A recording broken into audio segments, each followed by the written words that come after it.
یه آقای ایرانی تو لرستان، این داستان خبریه، برین گوگل بکنید. خوابش نمیبرده، مشکل خواب داشته، رفته پیش رمال. بالاتر این یارو رمال بهش گفته که تو باید بری مردشور بدی، مردشور غسلت کنه، کفنت کنن، بخوابی تو قبر یه شب، بعد دیگه خوابت میبره. این رفته مردشور خونه، به یارو گفته که منو بشور. یارو گفته من بس غسلت میدم. داشته مرده میشسته. این مرده رو که داشته میشسته، اینم خوابونده این بغل اینجا، گفته بشین من الان غسلت بکنم. بعد اومده اینو بشوره، این گفته آقا لیف تمیز با این اون لیفی که مرده رو اینو اینقدر که حالا پیچی هم هست، من نمی‌خوام با این لیف منو بشوری، یه لیف تمیز بعد بیار. مرد شوره هم گفته که باشه من برم لیف نو بیارم.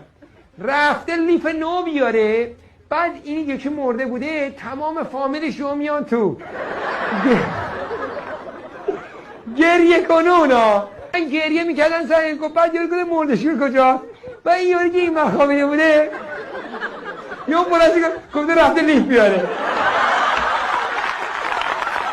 خدا شاده این رو بگم 2 نفر در جا مردن، یه نفرشون سکته کرده مرده، در جا سکته زده مرده.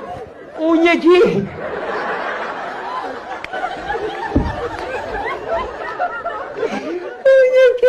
پاش لیز خورده،